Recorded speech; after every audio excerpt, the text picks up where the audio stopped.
नमस्कार। आप सभी अवगत होंगे कि दिल्ली का मास्टर प्लान 2021 वर्ष 2007 में दिल्ली विकास प्राधिकरण द्वारा लागू किया गया था और इसी के अनुसार दिल्ली में निर्माण कार्य या विकास कार्य किए जा रहे हैं, किए जाने थे। तो इसमें इस मास्टर प्लान को मुख्यतः 3 श्रेणियों में रखा गया था या 3 क्षेत्रों में डिवाइड किया गया था। मुख्य इसमें एक आर ज़ोन था और इसके अलावा ग्रीन बेल्ट एरिया और तीसरा एलडीआरएस क्षेत्र। तो आर ज़ोन एक बड़ा रेजिडेंशियल ज़ोन था जिसमें लगभग 36,000 हेक्टेयर भूमि का विकास कार्य किया जाना है या किया जा रहा है। 36,000 हेक्टेयर भूमि लगभग क्षेत्र में यह फैला हुआ है। इसके लिए डीडीए ने वर्ष 2018 में लैंड पूलिंग पॉलिसी की शुरुआत की थी और इसी के अनुसार अब यहाँ विकास कार्य किए जा रहे हैं। हालांकि इस विकास कार्य या लैंड पूलिंग विकास क्षेत्र के विकास कार्य की गति काफ़ी धीमी है और अभी तक कुछ ही सेक्टर, लगभग 100 सेक्टर्स में से कुछ 10 या 15 सेक्टर ही क्वालिफाई कर पाए हैं इसके तहत डेवलपमेंट के लिए। तो इसके अलावा हमारे पास बचता है ग्रीन बेल्ट क्षेत्र, जो ये आप हल्के हरे रंग से देख पा रहे हैं। ये ग्रीन बेल्ट क्षेत्र है। ये हमारा रेजिडेंशियल जोन था पीले रंग वाला, और ये ग्रीन बेल्ट क्षेत्र है जो कि डीडी ने कुछ इस तरीके से डिफाइन किया है कि दिल्ली की बाउंड्री से लगता हुआ एक एक गांव, यानी कि हर एक गांव जो दिल्ली की बाउंड्री से लगता है उसे ग्रीन बेल्ट क्षेत्र रखा गया है। साथ ही उन्होंने यह भी डेफिनेशन दी है कि जहाँ भी पॉसिबल था, यानी कि आप देख पा रहे होंगे कि इस क्षेत्र में कोई ग्रीन बेल्ट नहीं है और इसी प्रकार इस क्षेत्र में कोई भी ग्रीन बेल्ट नहीं है, तो जहाँ भी कहीं पॉसिबल था उन्होंने इसे ग्रीन बेल्ट क्षेत्र का नाम दिया है या ग्रीन बेल्ट क्षेत्र की संज्ञा दी है। इसके अलावा हमारे पास जो बच जाता है वो है एलडीआरएस क्षेत्र। यह एलडीआरएस क्षेत्र है जहाँ पर डीडीए कहता है कि पहले से ही फार्म हाउसेस की संख्या काफ़ी ज़्यादा है, इस पूरे एरिया में फार्म हाउसेस ज़्यादा हैं और इसी प्रकार इसे रखा जाएगा और लो डेंसिटी रेजिडेंशियल एरिया की तरह ही विकसित किया जाएगा। तो आज इस वीडियो के माध्यम से हम चर्चा करेंगे डीडीए द्वारा 26 फरवरी 2021 को जनता के समक्ष रखी गई एक प्रस्तावित पॉलिसी, जिसका नाम ग्रीन डेवलपमेंट एरिया पॉलिसी है। और यह पॉलिसी 2 क्षेत्रों में लागू होगी, हरित बेल्ट क्षेत्र में और इसके अलावा एलडीआरएस क्षेत्र में। तो आइए जानते हैं इस पॉलिसी के बारे में। जैसा कि मैंने अभी बताया कि ग्रीन बेल्ट क्षेत्र की पॉलिसी यानी एक कहें प्रस्तावित पॉलिसी 26 फरवरी 2021 को जनता के समक्ष रखी गई थी और इसे जनता के समक्ष रखते हुए डीडीए ने जनता से सुझाव और उसके अलावा उस पर आपत्तियां आमंत्रित की हैं। यानी कि कोई भी व्यक्ति जिसको इस पॉलिसी में कोई भी सुझाव देना है या कोई आपत्ति दर्ज करानी है, तो वो 45 दिन के अंदर यानी कि 10 अप्रैल तक इस पॉलिसी के लिए अपनी आपत्तियां या सुझाव लिखित रूप में डीडीए के साथ साझा कर सकता है और फिर इन सुझावों पर विचार विमर्श किया जाएगा। तो अब हम समझते हैं इस पॉलिसी के बारे में। तो पॉलिसी को समझने के लिए हमने एक एग्जांपल्स क्रिएट किए हैं, थोड़े से सिनेरियोज। तो वही हम आपके समक्ष रखना चाहेंगे कि जैसे आप देख पा रहे हैं ढासा गांव है और ईसापुर गांव है, ये दोनों ग्रीन बेल्ट क्षेत्र के गांव हैं। यहाँ पर ग्रीन डेवलपमेंट एरिया पॉलिसी के माध्यम से विकास कार्य होने हैं। तो अब हम इस दिल्ली विलेजेस को यहाँ से इस कलर्ड मैप को हम यहाँ से हटा देते हैं ताकि समझने में कोई दिक्कत ना हो। और ये आप देख पा रहे हैं, थोड़ा सा बैकग्राउंड भी हम सेट कर लेते हैं अपना सैटेलाइट का ताकि और क्लैरिटी आए। जैसे आप देख पा रहे हैं कि ये कृषि भूमि खाली पड़ी हुई है और इसी कृषि भूमि को ग्रीन बेल्ट क्षेत्र के रूप में विकसित किया जाएगा। तो हमने सबसे पहले समझने की कोशिश की है कि किस प्रकार एक भूमिधर या एक किसान अपनी कृषि भूमि पर विकास कार्य कर पाएगा इस पॉलिसी के अंतर्गत। तो सर्वप्रथम डीडीए कहता है कि लैंड ओनर जो भी है वो अपनी भूमि के लिए एक ग्रीन डेवलपमेंट स्कीम बनाएगा खुद ही, और वो ग्रीन डेवलपमेंट स्कीम्स 3 श्रेणियों में हो सकती है और ये 3 श्रेणियां हैं, ग्रेड 1, ग्रेड 2 और ग्रेड 3। एल जोन में जो ग्रीन बेल्ट के काम हैं वो इस प्रकार हैं और इसके अलावा लैंड पूलिंग वाले जो आप ये कलर देख पा रहे हैं येलो समथिंग, तो ये लैंड पूलिंग वाले काम हैं। तो जैसे अब ग्रीन बेल्ट की बात कर रहे हैं तो जोनल प्लान में लाल रंग से मेजर रोड्स दिखाए गए हैं जो 30 मीटर की चौड़ाई वाले रोड होंगे। तो अभी हम जैसे ढांचा में हैं तो ढांचा के आसपास देख लेते हैं। तो ढांचा में ये वाला जो रोड है और इसके साथ साथ बाउंड्री को क्रॉस करता हुआ जो रोड है ये पूरे 30-30 मीटर के रोड रहेंगे। तो अभी हम जैसे ये भूमि देख पा रहे हैं तो ये 4 एकड़ की भूमि है जो 30 मीटर के रोड पर लगती है। 30 मीटर की रोड पर लगने के अपने अलग एडवांटेज हैं। आप सीधे ग्रीन बेल्ट पॉलिसी के तीसरे ग्रेड में जा सकते हैं जहाँ पर विभिन्न प्रकार की इकोनॉमिक रिलेटेड गतिविधियाँ जैसे convention center, higher education campuses, non-polluting centers like cyber and knowledge industry, research and development, agro processing packaging industries लगा सकते हैं आप या उनका कोल्ड स्टोरेज बना सकते हैं।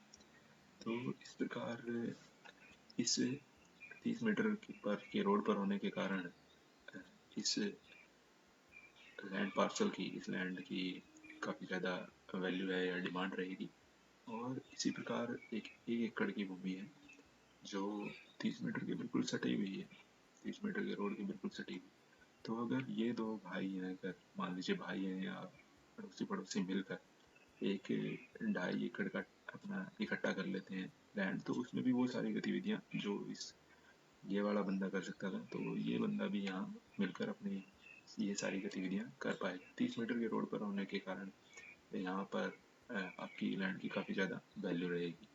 और इसी प्रकार अगर हम समझें कि जैसे ये वाला एक पोर्शन है हमारे पास 4 एकड़ का, इस 4 एकड़ को इस 30 मीटर के रोड मतलब इस अगर ये किसी के साथ नहीं मिलता है तो ये क्या क्या गतिविधियां कर पाएगा श्रेणी 1 के दौरान अनुसार। भाई इसके पास अगर 6 मीटर का रोड है आसपास तो ये कृषि रिलेटेड जो भी गतिविधियां हैं श्रेणी 1 में जो गतिविधियां दी गई हैं, एग्रीकल्चर है, हॉर्टिकल्चर है, फ्लोरिकल्चर है, फॉरेस्ट्री है, स्मृति वन बनाने हैं, बरियल ग्राउंड्स बनाने हैं, कंपोस्टिंग फैसिलिटी लगानी है या natural waste water treatment facility लगानी है।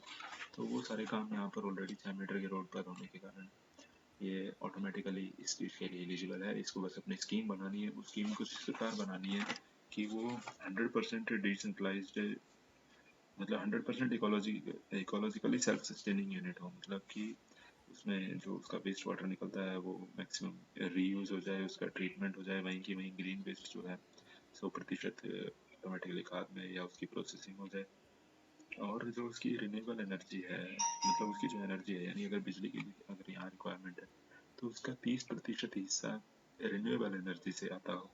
और वो रिन्यूएबल एनर्जी जैसे सोलर, भाई इसी प्लांट पे अगर उसने कहीं सोलर लगा दिया तो 30% बिजली उसकी अगर यहीं से आती है, ऐसा कुछ प्रावधान उसमें रखना है।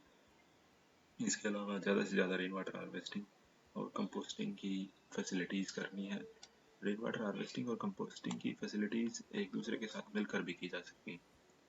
तो जैसे आपने ग्रेड 3 के तो काम देख लिए, ग्रेड 2 में इसके अलावा जो काम है वो एक ग्रेड 2 में जो मिनिमम भूमि है वो 4000 स्क्वायर मीटर की है यानी कि लगभग 1 एकड़ की भूमि है। तो इसमें विभिन्न प्रकार के काम जैसे कि फार्म हाउस बनाए जा सकते हैं, ओपन एयर मार्केट्स बनाई जा सकती हैं, जूलॉजिकल पार्क बनाए जा सकते हैं, स्पोर्ट्स फैसिलिटीज़ डेवलप की जा सकती हैं, प्राइमरी सेकेंडरी स्कूल्स बनाए जा सकते हैं, स्टोरेज फैसिलिटीज़ बनाई जा सकती हैं और इसके अलावा ग्रीन हाउसेस बनाए जा सकते हैं। तो अगर आपकी भूमि 12 मीटर के रोड पर लगती है, जैसे ये तो ऑब्वियसली 30 मीटर के रोड पर लग रही है, तो जैसे अगर आपकी भूमि ये वाली है और ये 12 मीटर का रोड है तो इस पर अगर आपकी भूमि लगती है 1 एकड़ की भूमि तो उसमें आप ये वाले काम कर सकते हैं। तो इस भूमि की भी काफ़ी डिमांड रहेगी, काफ़ी वैल्यूज़ इसकी भी होगी। तो इसके अलावा हमारे पास जो तीसरी श्रेणी बचती है यानी कि प्रथम श्रेणी, वो है 600 स्क्वायर मीटर की भूमि से शुरू होती है।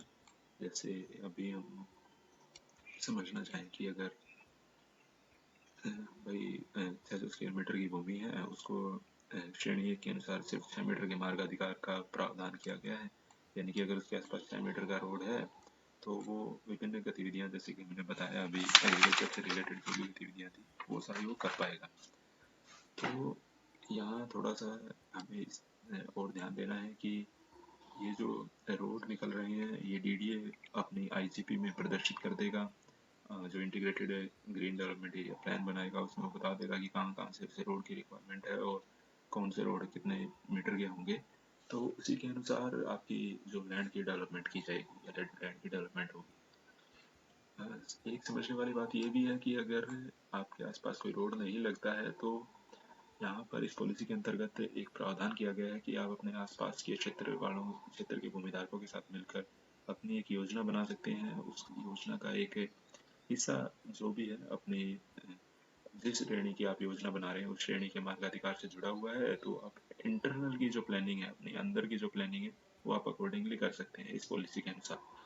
थोड़ी सी यहाँ वैल्यू कम रहने की संभावना है क्योंकि मेन रोड के आसपास नहीं है, तो आपको दूसरों पर निर्भर रहना पड़ेगा इस लैंड की डेवलपमेंट के लिए। एक दूसरे के साथ मिलकर, एक दूसरे को साथ लेकर यहाँ पर आपको आगे आना होगा। इसी प्रकार जो ये 4 एकड़ वाली भूमि है, इसके पास भी ज़्यादा ऑप्शन नहीं बचते हैं। ये भी किसी न किसी तरह दूसरे पर निर्भर रहेगी कि भाई एक दूसरे के साथ मिलकर अपनी योजनाएं बनाकर आंतरिक जो आपकी संरचना रहेगी, अंदर की जो भी रोड्स फैसिलिटीज वगैरह रहेंगी, वो आपको खुद डिसाइड करनी है। और वो रोड जो रहेगी अंदर की, उसी के अनुसार आप अपने क्षेत्र में विकास कर पाएंगे। अगर आप 6 मीटर की रोड छोड़ते हैं आप अंदर, तो वो 6 मीटर के वाली श्रेणी के हिसाब से काम कर पाएंगे। 12 मीटर की रोड छोड़ते हैं तो 12 मीटर की श्रेणी के हिसाब से काम कर पाएंगे। 30 मीटर की रोड अगर आप छोड़ते हैं तो 30 मीटर की श्रेणी वाले काम कर पाएंगे। एक महत्वपूर्ण बात वीडियो ने यहाँ भी ये भी बताई है कि श्रेणी 2 और श्रेणी 3 के लिए, यानी कि जो 1 एकड़ भूमि और 1 एकड़ भूमि और 1 हेक्टेयर भूमि की जो लैंड है, वहाँ पर कम से कम 15% और 45%, यानी कि श्रेणी 2 में 15% और श्रेणी 3 में 45% एरिया जो रहेगा वो मैंडेटरी वुडेड एरिया रहेगा। यानी कि वहाँ पर आपको क्या कहें, हरित क्षेत्र रखना है, पेड़ लगाने हैं और उन पेड़ों को मेंटेन करना है। इसके अलावा एक महत्वपूर्ण बात बच जाती है, वो है एफ श्रेणी 1 में 5 एफ दी गई है, श्रेणी 2 में 20 एफ दी गई है। इसके अलावा 10 एफ आप परचेज कर सकते हैं अलग से श्रेणी 2 के लिए। श्रेणी 3 में आपको 60 एफ दी गई है और इसके अलावा 20 एफ आप अलग से परचेज कर सकते हैं। इसके अलावा हर एक यानी श्रेणी और दो और श्रेणी 3 में जो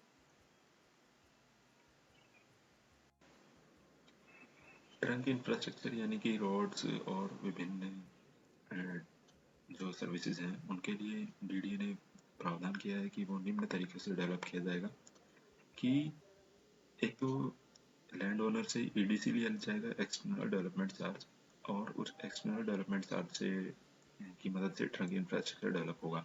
और इसके अलावा इन्होंने कहा है कि प्राइवेट एंटिटी भी डेवलप कर सकती है इंफ्रास्ट्रक्चर, यदि एक बार डीडीए ने प्लान अप्रूव कर दी। यानी कि अभी तक जो मेरे को समझ में आया इसके इस जो लाइंस लिखी हैं 3.9.1 और 3.9.2 में, इससे मेरे को ये समझ में आया कि यदि हम एक साथ मिलकर अगर 10 एकड़ का चंक हम बना रहे हैं और इस 10 एकड़ के अंदर का जो इंफ्रास्ट्रक्चर डेवलपमेंट है वो प्राइवेट एंटिटी खुद कर सकती है एक बार अगर डीडीए ने प्लान अप्रूव कर दिया।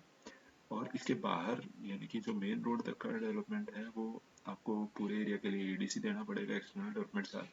और उस एरिया के ईडीसी के बेस पे डीडीए विभिन्न सर्विस प्रोवाइडिंग एजेंसीज के साथ मिलकर वो डेवलपमेंट कराएगी। जैसे कि अभी हम मान लेते हैं कि भाई ये 4 बंदे मिलकर इस एरिया का विकास करना चाह रहे हैं, तो इस एरिया में 10,000 स्क्वायर मीटर के काफ़ी सारे हिस्से होंगे या 4,000 स्क्वायर मीटर के काफ़ी सारे हिस्से होंगे। इसमें कोई लैंड ओनर कह रहा होगा कि मेरे को श्रेणी 1 में काम करना है, कोई कह रहा होगा मेरे को 3 में काम करना है। तो इंटरनल की पूरी मैनेजमेंट की जिम्मेवारी उन्होंने प्राइवेट एंटिटी को दी है, यानी कि लैंड ओनर्स को दी है।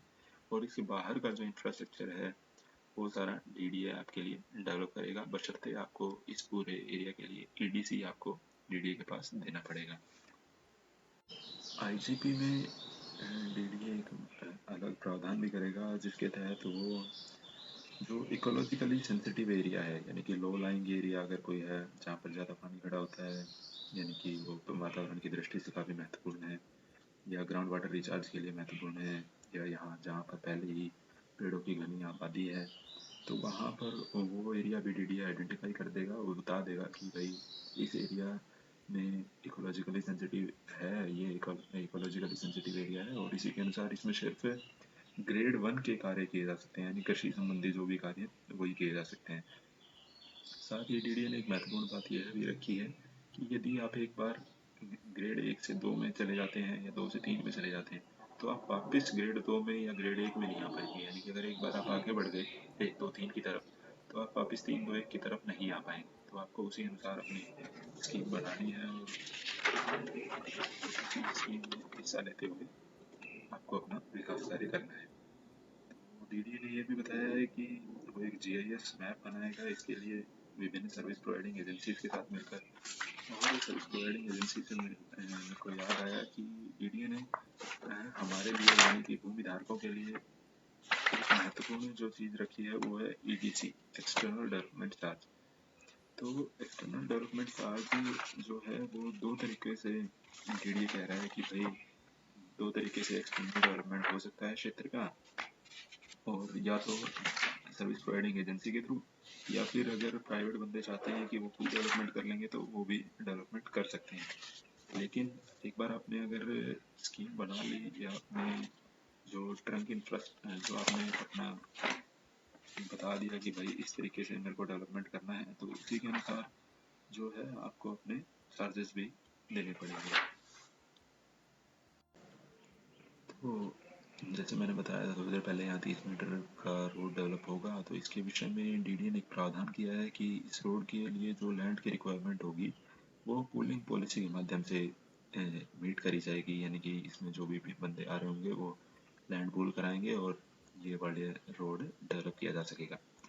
और इसके अलावा एक महत्वपूर्ण बात जो डीडीए ने कही है वो ये है कि वो चंक में, बड़े चंक्स में काम करना पसंद करेगा। यानी कि अगर किसी के पास 10 एकड़ या ज़्यादा की जगह है तो उसको सूटेबल इंसेंटिव देके उसको डीडीए डेवलप कराने की कोशिश करेगा कि ज़्यादा से ज़्यादा बड़े बड़े हमारे पास 10 10 एकड़ के प्लॉट्स हों, और उन प्लॉट्स में इंटरनल जो प्लानिंग है वो प्राइवेट एंटिटी खुद कर ले और वहाँ तक के सर्विसेज प्रोवाइडिंग का काम डीडीए कर दे। तो क्लस्टर टाइप डेवलपमेंट की भी बात कही गई है, और जो ऑलरेडी फार्म हाउसेज हैं उनको रेगुलराइज करने की भी बात कही गई है। इसके अलावा डीडी ने बताया है कि अगर आपको श्रेणी 1 से 2 में जाना है या 2 से 3 में जाना है या 1 से 3 में जाना है तो उसके लिए कन्वर्जन चार्ज रहेंगे। एक ग्रीवांस रिड्रेसल मैकेनिज्म की भी बात कही गई है ताकि कोई भी दिक्कत आती है तो उसको जल्द से जल्द सुलझाया जा सके। और यह भी कहा गया है कि मास्टर प्लान और जोनल प्लान में भी उचित स्थान पर मॉडिफिकेशन किए जाएंगे जैसे ये पॉलिसी अप्रूव होती है। और बस यही जो है मेन बातें हैं इस पॉलिसी की। तो आशा है कि आपको ये वीडियो अच्छा लगा होगा और पॉलिसी को समझने में थोड़ी मदद इसने की होगी। हम आपसे आशा रखते हैं कि आप ज़्यादा से ज़्यादा संख्या में डीडीए तक अपने सुझाव भेजें, समय पर भेजें, 10 अप्रैल से पहले भेजें, ताकि डीडीए उन सुझावों पर काम कर सके और इस पॉलिसी को आपके हक के लिए अच्छी बना सके। यानी कि यदि किसान इसमें हिस्सा नहीं ले पाएगा तो फिर एक्चुअल में जो दिक्कत है लैंड पूलिंग पॉलिसी के साथ कि किसान हिस्सा नहीं ले पा रहा है और उसी की वजह से गति काफ़ी धीमी है। तो वो गति फिर धीमी इसमें ग्रीन बेल्ट एरिया पॉलिसी में भी आपको दिखाई देगी। तो किसानों का या भूमि जो स्वामी है उनका हिस्सा लेना बहुत ज़्यादा ज़रूरी है। तो आशा है आप ज़्यादा से ज़्यादा सुझाव भेजेंगे, अपनी बात डीडीए तक पहुँचाएंगे और उन्हीं सुझावों पर डीडीए काम करते हुए इस पॉलिसी को के लिए और भी बेहतर करेंगे।